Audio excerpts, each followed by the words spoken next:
For a lot of us of a certain age, we are going places that we've never been before. Downsizing, retirement, moving away from friends that we've known forever. How do we restart? And is being social even that important?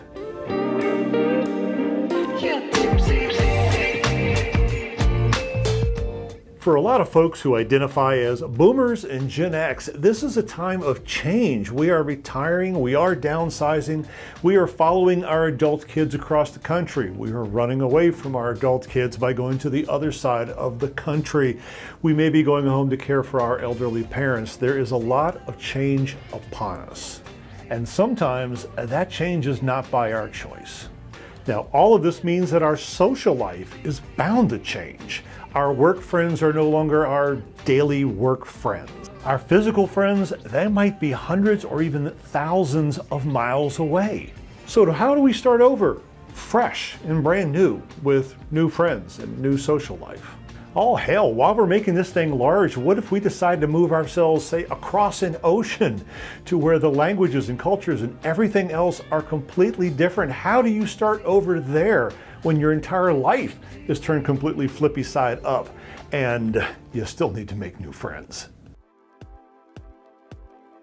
Now, I did this twice, and I want to share a couple little stories with you before we get into the you part.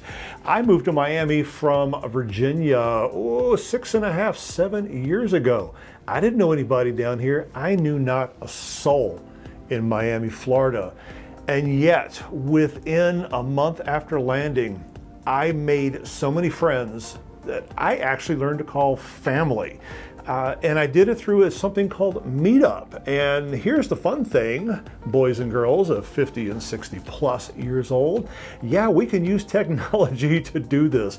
Meetup.com is, and by the way, they are not a sponsor, but if you'd like to be Meetup, give me an email later. Meetup is a site where people can create a room, a group, a place, and they have a certain theme and certain events, and people can sign up and go to those events. Now, in the days of COVID, it has all been kind of virtual, so there's a whole lot of Zoom meetups, but when COVID kind of settles down, and before this is how I used it at least, Meetup was a place where you could go and say, oh, I would like to go listen to a Beatles cover band.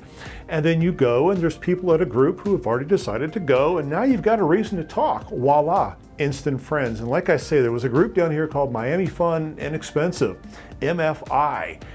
It's actually how I met my girlfriend, Nikki. It is an incredible way of meeting new people. You don't have to go to bars. You don't have to do anything other than just go to a meetup. Now, I also did this in Barcelona, Spain. I also use Meetup there, and there's another similar site called Internations. They do kind of the same thing, but it's more for the expat community. But over there, things are a little different. And I want to tell you a story because it cracks me up. This is how people meet people in Europe.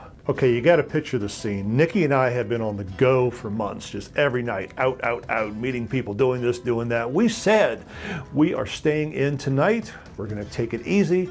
We're going to relax. Let's just go down to that restaurant, sit in an outdoor cafe. We'll have a quick bite. We're coming back. We're relaxing tonight. That was the plan. Now, the way the restaurant is set up is there's a whole bunch of outdoor tables. We were at the table right to the building. There was a couple tables in front of us heading out towards the sidewalk. There was a girl next to us. She was from the Ukraine, it turns out. She's there by herself dining. The rest of the place is pretty empty. It was still pretty early, maybe 9 o'clock at night. Now, a bunch of events transpired in a row here. For the first thing, the Ukrainian girl decided that she was done with dinner.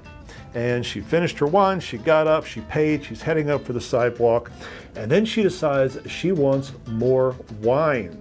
So she comes back, but her table's not there. An Italian football team on the German border, and that's part of the story for later, they had moved in, and they took her table and all the other tables, and they squashed them together, and alas, there was no place for her to sit.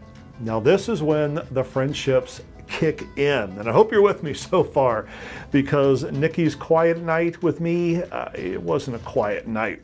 So the Italian football team just leapt into action. There's no way they're going to let that girl not have it. So they carved out a space for her. They have her sat down. The coach went out and bought flowers, brought them back to make up for her. And then they saw us sitting there and went, oh no, you guys are part of the crowd now too. So virtually the entire part of the outdoor cafe are now a whole bunch of 20-somethings who spoke German from an Italian football team, with coaches, a Ukrainian girl who did not speak English, but she did speak German and Russian, and Nikki had Spanish, and I had Somehow we sat there for hours and hours and hours. The owners of the restaurant kept coming up and giving us free drinks every now and then, just shots. All of a sudden, we're friends. We are absolute friends. Can you imagine that happening downtown Kansas? I really can't, but everywhere we have been in Europe, especially in Barcelona, that's the way it works. Earlier in the video, I had asked the question, is social interaction even important? And the answer is, yeah, it is. It's extremely important. In fact, it's important in ways you can't think. And in fact, I've done some research, big surprise, it's a video of mine, it has to have research in it, proving that social interaction is indeed important to your physical health. Now listen to this, social isolation and loneliness. It's been linked to high blood pressure, heart disease, obesity, depression, cognitive decline, Alzheimer's, and a lot more. So yeah, your social health is actually just as important as any other aspect of your health. There is a linkage. So what does that mean for you if you do move away, or if you retire and suddenly your social circle is smaller? A lot of us of a certain age, we established our friendship circles long time ago.